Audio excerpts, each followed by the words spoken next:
Good morning साथियों, Saraswati career point में आप सभी का स्वागत है। डेली करंट अफेयर्स हमारा डेली सीरीज। मुझे उम्मीद है कि आप लोगों के लिए ये बेनिफिट साबित हो रहा होगा और आप डेली करंट अफेयर से अपना तैयारी बेहतर बना रहे होंगे। चलिए शुरू करते हैं। इससे पहले चैनल को लाइक करें, शेयर करें और अपने दोस्तों को भी रिकमेंड करें ताकि वो भी चैनल से जुड़कर डेली करंट अफेयर संबंधी जानकारी हासिल करें। आज का पहला क्वेश्चन, आईएमएफ द्वारा जारी रिपोर्ट के अनुसार कोविड-19 संक्रमण भारत के कारण भारत का ऋण जीडीपी अनुपात डेबिट टू जीडीपी रेशियो 74% से बढ़कर कितना हो गया? तो 90% हो गया। ऋण जीडीपी अनुपात या सार्वजनिक ऋण अनुपात किसी देश की ऋण चुकाने की क्षमता को दर्शाता है। अतः जिस देश का ऋण जीडीपी अनुपात जितना अधिक होता है उसे उतना सार्वजनिक ऋण को चुकाने में उतनी ही अधिक परेशानियों का सामना करना पड़ता है। और 1991 में भारत का जीडीपी अनुपात 70% बना हुआ है। अंतर्राष्ट्रीय मुद्रा कोष आईएमएफ ने हाल ही में घोषणा की है कि कोविड-19 संक्रमण के कारण भारत के सकल घरेलू उत्पाद में अनुपात ऋण 74% से बढ़कर 90% हो गया और यह 2021 में बढ़कर 99% हो जाएगा। इंटरनेशनल मॉनेटरी फंड ने यह कहा है कि आर्थिक सुधार के बाद यह अनुपात ऋण घटकर 80% हो जाएगा।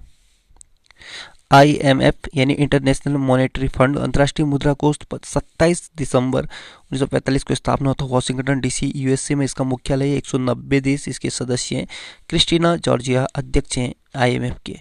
टॉप 5 देखते हैं तो विश्व स्वास्थ्य संगठन यानी WHO का मुख्यालय जिनेवा स्विट्जरलैंड में। संयुक्त राष्ट्र संघ यूएनओ का मुख्यालय न्यूयॉर्क यूएसए में। आर्थिक सहयोग तथा विकास संगठन OECD का मुख्यालय पेरिस फ्रांस में। अंतर्राष्ट्रीय सौर गठबंधन ISA का मुख्यालय गुरुग्राम हरियाणा भारत में है। अंतर्राष्ट्रीय श्रम संगठन ILO का मुख्यालय जिनेवा स्विट्जरलैंड में। ओहोमोदो महामोदो किस देश के नए प्रधानमंत्री बने हैं? तो ये नाइजर के बने हैं। ओहोमोदो महामोदो ये ब्रिगी रफीनी की जगह लेंगे। नाइजर अफ्रीका महाद्वीप में स्थित है। राजधानी नियामे है और western African CFA Frank niger की करेंसी है। राष्ट्रपति है मोहम्मद बेजोम और प्रधानमंत्री ओहोमोदो महामोदो है। टॉप 5 प्रधानमंत्री देखें तो कंबोडिया के प्रधानमंत्री हसन सेन, कोसोवो के प्रधानमंत्री हैं अल्बिन कुर्ती, फ्रांस के प्रधानमंत्री हैं जीन कास्टेक्स, जॉर्जिया के प्रधानमंत्री हैं इराकली गरीब सविली और मॉरिशस के प्रधानमंत्री हैं प्रवीण जुगनॉट। विश्व होम्योपैथी दिवस कब मनाया गया है? तो ये 10 अप्रैल को मनाया गया है। होम्योपैथी क्या है? यह दवाओं द्वारा मरीजों का इलाज करने की एक ऐसी पद्धति या विधि है जिसमें किसी स्वस्थ शख्स के प्राकृतिक रोगों का अनुकरण करके समान लक्षण उत्पन्न किया जाता है जिससे रोगग्रस्त शख्स का इलाज किया जा सकता है। हर साल 10 अप्रैल को होम्योपैथी के जनक डॉक्टर सैमुअल हनीमैन की जयंती को चिन्हित करने के लिए विश्व स्तर पर विश्व होम्योपैथी दिवस मनाया जाता है। इस दिवस को मनाने का उद्देश्य चिकित्सा की इस अलग प्रणाली के बारे में जागरूकता पैदा करना और सभी तक इसकी पहुंच की सफलता दर को आसानी से बेहतर बनाना है। केंद्रीय होम्योपैथिक अनुसंधान परिषद आयुष मंत्रालय ने नई दिल्ली में 10 और 11 अप्रैल 2021 में वर्ल्ड होम्योपैथी डे के अवसर पर 2 दिवसीय वैज्ञानिक सम्मेलन का आयोजित किया है। ठीक है, #वर्ल्ड होम्योपैथी डे 10 और 11 अप्रैल 2021 को एक वैज्ञानिक सम्मेलन का आयोजन किया है नई दिल्ली में। इस सम्मेलन का विषय था होम्योपैथी एकीकृत चिकित्सा के लिए road map. Homeopathy road map for integrative medicine. ठीक है, टॉप 5 महत्वपूर्ण मतलब महीने का जानकारी देखें तो विश्व किडनी दिवस 11 मार्च को मनाया जाता है। थीम है living well with kidney disease. विश्व उपभोक्ता दिवस ये 15 मार्च को मनाया जाता है और टिकलिंग प्लास्टिक पोल्यूशन इस बार का थीम है।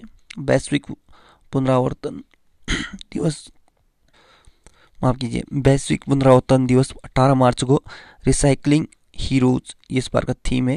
अंतर्राष्ट्रीय प्रसन्नता दिवस 20 मार्च को मनाया जाता है। हैप्पीनेस फॉर ऑल टुगेदर इस बार का थीम है।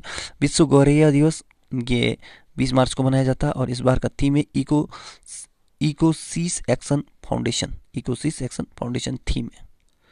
दुनिया का पहला माइक्रो प्रोसेसर आधारित विस्फोटक trace detector ETD Nanosniffer Nano Sniffer किसने लॉन्च किया है? तो ये रमेश पोखरियाल निशंक ने। नैनो स्नीफर यह अनुसंधान विकास और विनिर्माण के मामले में 100% मेड इन इंडिया उत्पादन है। कियाफती उपकरण आयातित विस्फोटक ट्रेस डिटेक्टर उपकरणों पर देश की निर्भरता को कम करेगा। यह डिवाइस 10 सेकंड से भी कम समय में विस्फोटक का पता लगा सकता है। यह विभिन्न वर्गों में विस्फोटकों की पहचान और वर्गीकरण की भी करता है। केंद्रीय शिक्षा मंत्री रमेश पोखरियाल निशंक ने दुनिया का पहला माइक्रो प्रोसेसर आधारित विस्फोटक ट्रेस डिटेक्टर लॉन्च किया, जिसे नैनोस्फिनर कहा गया है। नैनोस्फिनर टेक्नोलॉजी को आईआईटी बॉम्बे इनक्यूबेटेड स्टार्टअप द्वारा विकसित किया है। ऑस्ट्रेलिया देश में विश्व का पहला प्लेटिप्स अभ्यारण्य बनाया गया है। नॉर्वे में विश्व का पहला ऊर्जा सकारात्मक होटल खोला गया है। और ब्रिटेन में फाइजर वैक्सीन को मंजूरी देने, जो ब्रिटेन देश है, ये फाइजर वैक्सीन को मंजूरी देने वाला पहला देश बन गया है। फ्रांस देश स्टेफनी फ्रापर्ट पुरुषों के चैंपियनशिप लीग में रेफरी बनने वाली पहली महिला बन गई है। यह फ्रांस देश के है। और यूएई देश कोयले से बिजली उत्पादन करने वाला पहला अरब देश बन गया है। एडीबी ने हाल ही में तमिलनाडु के CKIC Chennai Kanyakumari industrial corridor के कितने मिलियन डॉलर की मंजूरी है? इसके लिए तो 484 मिलियन डॉलर। ठीक है। CKIC यानी चेन्नई कन्याकुमारी इंडस्ट्रियल कॉरिडोर, यह परियोजना केरल कन्याकुमारी इंडस्ट्रियल कॉरिडोर प्रभाव क्षेत्र में 590 किलोमीटर राजमार्गों को अपग्रेड करेगा। और इस परियोजना के तहत जलवायु परिवर्तन अनुकूल उपायों को राजमार्ग उन्नयन में शामिल किया जाएगा। इस परियोजना में जल निकासी में सुधार, पुलों और पुलियों का आकार बदलना, महत्वपूर्ण खंडों में सड़क के तटबंधों का निर्माण शामिल है। एडीबी एशियन डेवलपमेंट बैंक या एशिया विकास बैंक 19 दिसंबर 1966 को स्थापना हुआ था। मुख्यालय मनीला फिलीपींस से। अध्यक्ष मात्सुगु असाकावा है। बांध देखें तो टिहरी बांध भागीरथी नदी में है, हीराकुंड बांध महानदी में है, बगलियार बांध चेनाब नदी में, अलमट्टी बांध कृष्णा नदी में और सरदार सरोवर बांध ये नर्मदा नदी में है। कहाँ की सरकार ने छात्रों को कंप्यूटर सिखाने के लिए लैब ऑन व्हील्स कार्यक्रम शुरू किया है? तो ये दिल्ली की सरकार ने किया है। दिल्ली के उप मुख्यमंत्री मनीष सिसोदिया ने DTU Delhi technological university DTU द्वारा तैयार किए गए विशेष वाहन लैब ऑन व्हील्स का उद्घाटन किया है। यह स्पेशल वाहन सरकारी स्कूलों के छात्रों की शिक्षा को आगे बढ़ाने में विशेष भूमिका निभाएगा। यह लैब वाहन दिल्ली में कई इलाकों में जाएगा। इस लैब में छात्रों को कंप्यूटर और 3D प्रिंटिंग के गुण सिखाए जाएंगे। दिल्ली की स्थापना अनंगपाल तोमर ने की थी। ये तोमर शासक था, अनंगपाल तोमर, इन्होंने दिल्ली की स्थापना की थी, नींव रखी थी। और दिल्ली का जो राजकीय पशु है नीलगाय है। दिल्ली का राजकीय पक्षी है घरेलू गोरैया। दिल्ली का राजकीय पेड़ है गुलमोहर। राजकीय फूल अल्फा। और मुख्यमंत्री अरविंद केजरीवाल है। उपराज्यपाल अनिल बैजल हैं। पहली शासिका थी रजिया सुल्तान। नई दिल्ली में स्थित प्रमुख स्टेडियम देखें तो Jawaharlal Nehru stadium, Shivaji stadium, Arun Jaitley stadium, Ambedkar stadium, major Dhyan Chand stadium. ठीक। प्रमुख पर्यटन स्थल में लाल किला, जामा मस्जिद शाहजहां ने बनाया था, जामा मस्जिद को मोती मस्जिद औरंगजेब ने बनाया था, कुतुब मीनार कुतुबुद्दीन ऐबक ने बनाया था और इल्तुतमिश ने इसे पूरा किया था। तुगलकाबाद का किला, जंतर मंतर, ये जंतर मंतर जय शाह या इसको जय सिंह भी बोलते हैं, इन्होंने बनाया था। India gate, Rashtrapati Bhavan, Mughal garden, Humayun का मकबरा। नई दिल्ली में स्थित समाधि स्थल है शांतिवन, जवाहरलाल नेहरू का समाधि स्थल, राजघाट महात्मा गांधी का, विजय घाट लाल बहादुर शास्त्री का, वीर भूमि राजीव गांधी का, किसान घाट चौधरी चरण सिंह का, समता स्थल जगजीवन राम का और एकता स्थल है ज्ञानी जेल सिंह का। दिल्ली में स्थित प्रमुख मुख्यालय देखें तो रक्षा अनुसंधान एवं विकास संगठन यानी DRDO का मुख्यालय है दिल्ली। पंजाब नेशनल बैंक का मुख्यालय दिल्ली में है। भारतीय सेना का मुख्यालय भी दिल्ली में है। भारतीय वायुसेना और नौसेना इनका भी दिल्ली में है। दिल्ली में प्रथम जो हवाई अड्डे हैं उनको देखें तो इंदिरा गांधी अंतर्राष्ट्रीय हवाई अड्डा, पालम हवाई अड्डा और सफदरजंग हवाई अड्डा ये दिल्ली में है। कौन सा भारतीय रेलवे जोन पूरी तरह से विद्युतीकृत होने वाला पहला रेलवे जोन बन गया है? तो पश्चिम मध्य रेलवे। पश्चिम मध्य रेलवे का पहला पूरी तरह से विद्युतीकृत रेलवे जोन बन गया है देश का, ठीक है, पश्चिम मध्य रेलवे। जोन के अंतर्गत आने वाली 3032 किलोमीटर की रेलवे लाइन विद्युतीकृत हो चुकी है। और भारतीय रेलवे देखें तो 16 अप्रैल 1853 को स्थापना होता है। नई दिल्ली में मुख्यालय है। पीयूष गोयल इसके रेल मंत्री हैं और रेलवे बोर्ड के अध्यक्ष और CEO हैं Sunit Sharma. Railway protection force है जो RPFS है, रेलवे पुलिस फोर्स सेवा के, तो इसके महानिदेशक अरुण कुमार। और स्वतंत्र भारत के पहले रेल मंत्री थे John Mathai. My mother my hero पुस्तक लॉन्च हुई है। पुस्तक किसने लिखी है? तो ये अच्युता सामंत ने। Invincible a tribute to Manohar Parrikar ये तरुण विजय द्वारा लिखी किताब है। Hop on my adventure on boards trains and planes ये रस्किन बॉन्ड द्वारा लिखी गई किताब है। लेगेसी ऑफ लर्निंग ये सविता छावड़ा की किताब है। और द इका बुक JK रॉलिंग की किताब है। इन्हीं की किताब है हैरी पॉटर है, ठीक है। और माई लाइफ माई मिशन ये बाबा रामदेव की किताब है। फीफा ने किस देश के फुटबॉल संघों को निलंबित कर दिया है? तो ये पाकिस्तान और चाड दोनों देशों के, ठीक है। भारी हस्तक्षेप के दावे के कारण फीफा ने पाकिस्तान फुटबॉल फेडरेशन और चाडियन फुटबॉल एसोसिएशन को तत्काल प्रभाव से निलंबित कर दिया है। फीफा पूरे विश्व में फुटबॉल खेल को रेगुलेट करता है। Federation international day football association इसके फुल फॉर्म नाम है फीफा का। 21 मई 1904 को स्थापना हुआ था।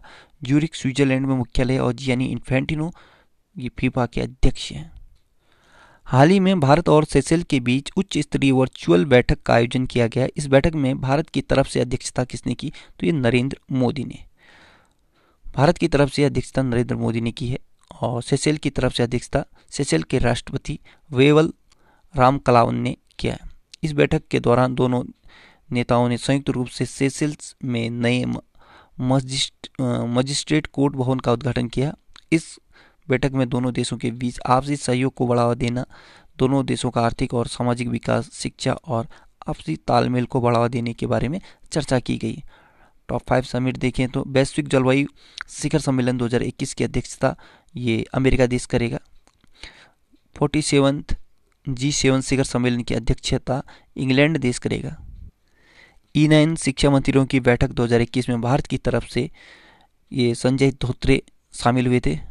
किस देश ने ब्रिक्स देश के वित्त मंत्रियों और केंद्रीय बैंकों के गवर्नर्स की पहली बैठक की मेजबानी की है? तो ये भारत ने।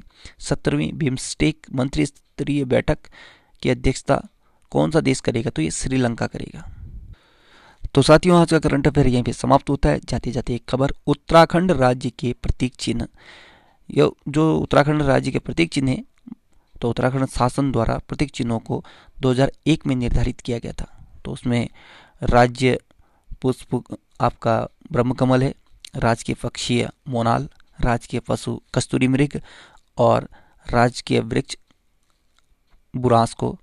बाकी एक जो राजकीय मोहर है जो आपको क्या कहते हैं, फलक कह सकते हैं, तो ये आपका बीच में त्रिकोण के आकार मतलब एक चतुर्भुज आकार में अशोक स्तंभ के नीचे 4 गंगा यमुना सरस्वती अलकनंदा की लहरें और जो लाल कलर लेगी यहाँ की स्वतंत्रता संग्राम में बलिदानियों का अपना रक्त के रूप में दिखाया गया है। और जो 3 ये चोटियाँ ये नंदा देवी चोटी को दर्शाया गया है। ठीक है, so good luck, have a nice day, आपका दिन शुभ हो।